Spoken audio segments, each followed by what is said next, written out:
Welcome back, buddies. Let's do something different today. We're just going to take a short passage from a major Stoic writer and look at its application to modern game development.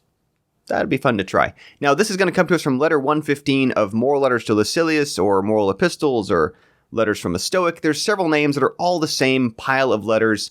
These were personal correspondences, kind of like Marcus Aurelius' Meditations. These were not intended to be published. They were later collected, and so for that reason, goes by many different titles. He says, and this is letter 115 out of the collection, on the superficial blessings, I wish, my dear Lucilius, that you would not be too particular with regard to words and their arrangement. I have greater matters than these to commend to your care. You should seek what to write rather than how to write it. And even that, not for the purpose of writing, but of feeling it, that you may thus make what you have felt more your own, and, as it were, set a seal on it. Whenever you notice a style that is too careful and too polished, you may be sure that the mind also is no less absorbed in petty things. The really great man speaks informally and easily. Whatever he says, he speaks with assurance rather than with pains. Two things I want to call attention to out of this short paragraph here. The first being, right, this idea of focusing on what to write rather than how to write it. And it's a common pattern among a number of Stoics. Aurelius makes the same point. I think Epictetus does as well. Musonius Rufus certainly is of the same mind, that we don't want overly complicated language. It's not about how fancy we can sound. It is about getting the point across in a plain, understandable way. The point of communication is to get the point across.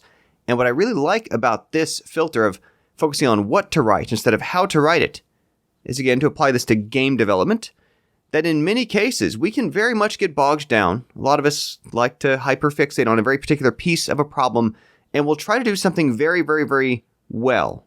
We'll get real lost in the weeds and the details, rather than asking, zooming out, is this the right thing to be doing at all?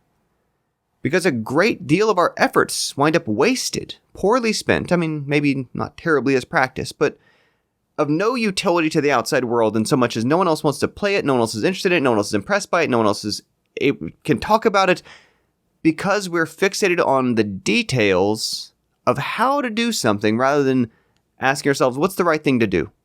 And that for a sizable audience out there, for a lot of pretty ordinary people around us in the world, they're much more concerned with, are you doing the right thing than are you doing the perfect job of it?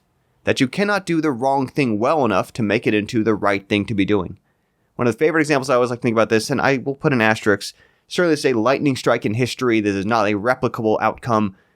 Minecraft, though, is to me such a landmark case of where it was so busted early on. Half my blog traffic originally came from front page Reddit posts of a blog article I did about its design, but it was so busted when it was in alpha state, and that didn't stop anybody from wanting it so badly that like 10 and 11-year-olds were learning how to start remote Linux servers to have dedicated online games with their friends because of how much they needed what this was. They didn't care it was buggy. They didn't care it was ugly. They didn't care there was no tutorial yet. They needed it so bad because someone had found the right thing to do, rather than thinking just that if I just do the right thing cleverly or the wrong thing cleverly enough, it's going to compensate for being the wrong thing to be doing. So I find that a helpful lens to remind ourselves of, as we're making games, to not overly get lost in the details, but to really figure out, what does it mean to us to be doing the right thing as opposed to whatever it is that we're doing the right way.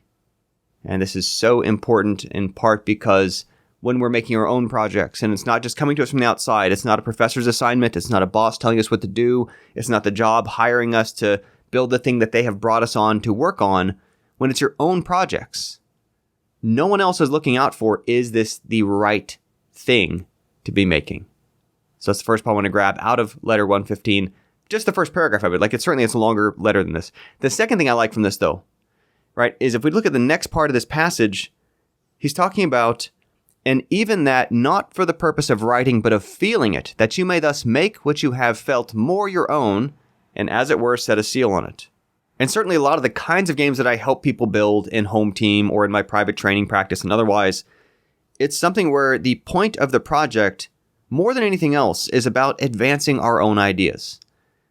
Sure, the game itself will hopefully come out fine and good and fun and people can like it. But at the end of the day, it is one of many games that we're going to build. And having made it is going to leave us as a person in a slightly different headspace than we were before it.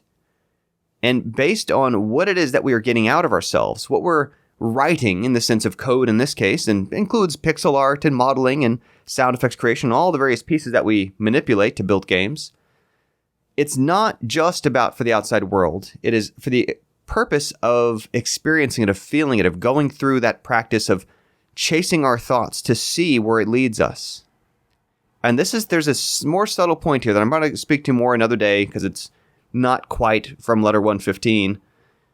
But there's this point that I think gets completely overlooked that is critical and frustrating and sad. And it's not just unique to games, right? I was reading about this the other day from another writer. Again, this will be a discussion for another day in greater detail. But basically, people who are researching and publishing something purely because the job requires it, who've lost any sort of passion for that subject or own intrinsic interest in it, or folks who are making images, art, and so on purely because the company they're at needs it. Now, it's not a bad thing, but they're just producing advertising images or something, which again is part of the ecosystem. It's okay. But they have lost sight of what got them originally doing it. They've lost touch with what they love about it. They've lost touch with doing it for a passion for it, for a spirit of it, for self-discovery, for expression, for all these other things. And this, again, is where a lot of the kind of projects that I work with people on, so it's why I have such clear, close vision to what a difference that is from that versus more commercial output, is to thinking about our writing as how it advances our thinking, to think about our creative output as how it changes our feelings, our thoughts, our mental positioning, our sense of confidence and certainty about the things that we are grounded in. It's part of why my notebooks over the years, I've always carried notebooks and I'm always jotting in them. For the most part, those are not notes to become something for the outside world. Those aren't usually me making an outline for a video, me making notes about what's going to go into my next book or audiobook or who to get on the podcast or something. For the most part, that is just me kind of using scratch paper to work through my thinking, to get my thoughts forward. And that, again, is what comes out of just this second half of the first paragraph of letter 115 from Moral Letters to Lucilius. As with so many Stoic writings, whether it's Rufus, whether it's Epictetus, whether it's Aurelius, Seneca the Younger's writing is rich with things you can find from it. And I want to throw out there, too, this is going to sound like a sales pitch, but it's totally free, not selling you anything. I like to remind folks, if you are a little bit newer to Stoicism, I did a full adaptation shortly after my mother passed away of Marcus Aurelius' Meditations to be modernized, simplified, easier to digest if you don't have other background interest in this subject. It's at self-calm.com. Free audiobook, free audio is fully streamable on YouTube. I'll even throw a link in the description. You can just click on that and listen to any piece of it you're curious about.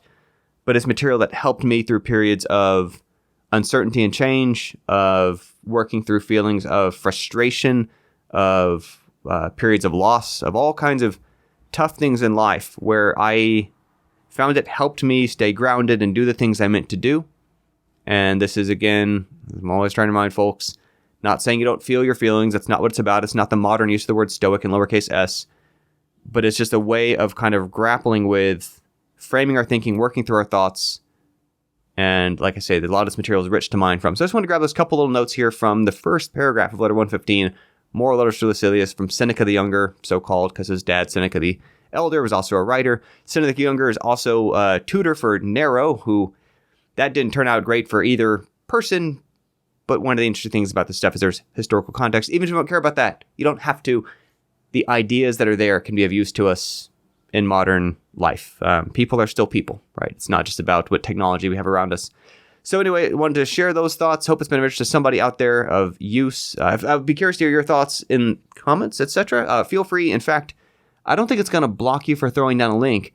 But if you have made a game and it's on itch or it's on some other website, it's on Steam, whatever, and you can share a game you built in which part of what you were expressing and getting out of you was either a focus on what to do rather than how to do it, right? So you're not getting bogged down in the wording. You're not getting bogged down in particular arrangement or details. You were focusing on what is the right thing to do, even if you are falling short of realizing it in terms of production value. You didn't let that stop you. You still did a cool thing anyway. And I love examples like this, where people didn't let their inability to do something at a high level of polish stop them from doing something rad. Love to see that. Or if it's just a thing that you've done that might even not really had much audience or no one else really dug into, but for you, helped change your thinking, helped move you forward. Some of my favorite projects I've worked on, like the old Transcend based on Walden from 2009, for me, helped move my thinking to a different position by working straight through those ideas, right? Rather than doing just what someone else is pulling me on a team to do, working through what I thought should be done